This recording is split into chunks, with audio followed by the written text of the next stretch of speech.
Hola a todos, je vous souhaite la bienvenue sur ce challenge espagnol à la plage. Je suis prof d'espagnol et je vous donne des cours d'espagnol cet été depuis des plages espagnoles. Vous vous demandez sûrement comment est-ce que vous pouvez apprendre du vocabulaire espagnol plus facilement, plus efficacement. Eh bien, l'une des astuces, c'est de cibler les faux amis. Les faux amis, c'est quoi? Ce sont des mots qui ressemblent au français mais qui ne veulent pas dire la même chose.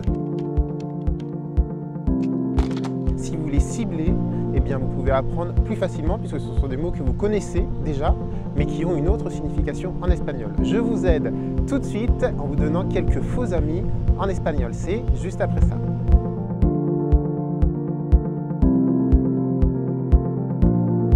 Attention, advertir, ça ne veut pas dire avertir comme en français. Advertir en espagnol significa faire remarquer, remarquer ou faire remarquer quelque chose. Par contre, avertir en espagnol, c'est dire avisar. Te aviso que, je t'avertis que. Vous voyez bien que ce n'est pas avertir, c'est advertir.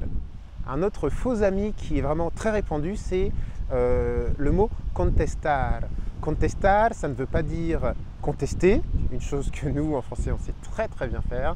Contestar, ça veut dire répondre, répondre à quelque chose. Si vous voulez dire contester, contester, remettre en question quelque chose, ça va être le mot discutir. Et là, vous avez encore un nouveau faux ami qui vient s'ajouter, puisque discutir ne veut donc pas dire discuter, cela veut dire contester, remettre quelque chose, ou bien même se disputer, d'accord? Si vous voulez dire discuter, en espagnol, c'est dice et charlar, hablar, d'accord? Donc là, vous voyez plusieurs faux amis en espagnol. Alors ça, c'est très tordu, mais bougrement intelligent. Un autre faux ami qui est également répandu en espagnol est la palabra débil. Hein? Attention, je dis bien débil, il y a l'accent sur le E. Débil no significa un imbécile. Un débile, enfin un débile, déjà moi j'aime pas du tout utiliser ce mot, mais si vous l'utilisez, vous dites plutôt imbécile, tonto, tonto, un tonto c'est un idiot. Débile, ça veut dire faible, d'accord? Donc attention à ce mot, ça peut vraiment causer des quiproquos. Un autre faux ami, messieurs ou bien mesdames, si votre compagne vous dit qu'elle est embarazada, ça ne veut pas dire qu'elle est embarrassée, c'est un tout petit peu plus intense que ça veut dire qu'elle est enceinte. D'accord? Estar embarazada significa être enceinte, c'est un autre faux ami. Attention si vous voyagez, alors là je ne sais pas si on entend, on les voit peut-être, il y a beaucoup d'avions qui passent par ici, vous voyez juste ici.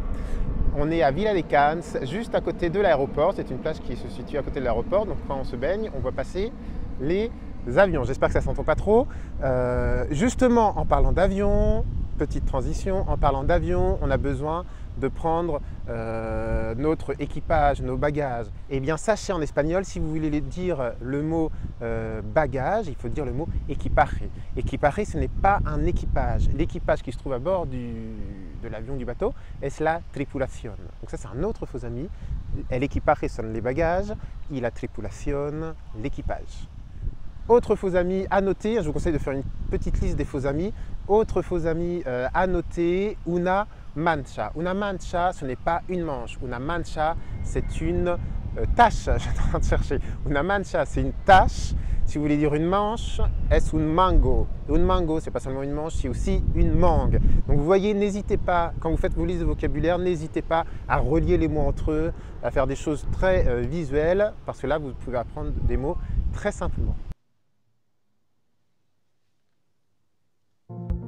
Et bien voilà, c'est terminé pour ce cours d'espagnol à la plage, aujourd'hui un peu particulier puisqu'on regarde ensemble un coucher de soleil. Évidemment, comme d'habitude, si vous avez aimé cette vidéo, c'est très gentil de me laisser un petit like, ça fait toujours évidemment très plaisir. Si vous pensez que cette vidéo peut intéresser d'autres personnes, n'hésitez pas à la partager. N'hésitez pas à vous abonner également à ma chaîne YouTube Challenge Espagnol Pas à Pas, c'est le nom de ma chaîne YouTube. Et il y a une playlist espagnol à la plage, vous pouvez retrouver toutes les vidéos de ce challenge espagnol à la plage. Attention, très important, pour les faux amis, je vous ai fait une petite fiche. Alors, voilà, je suis très sympa, je vous ai fait une petite fiche des faux amis. Donc c'est un PDF que vous pouvez télécharger, c'est juste en dessous de cette vidéo. Et vous allez voir, c'est un tableau que j'ai commencé pour vous avec les mots qu'on vient de voir et vous pouvez les continuer à la maison. Et donc je vous laisse ici. Alors je vous avais dit que je vous montrais le coucher de soleil, mais le temps que je parle, évidemment, il est parti.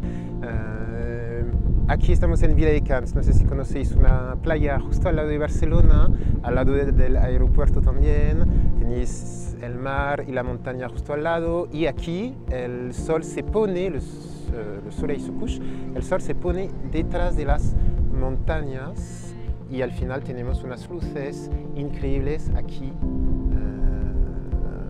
con estas luces que son maravillosas. Ahora mismo voy a sacar unas fotos porque me encantan. Os dejo de hablar, la clase se acabó, se termine le cours, que os vaya todo muy bien amigos, nos vemos muy pronto para el challenge español a la plage. Hasta luego, chao.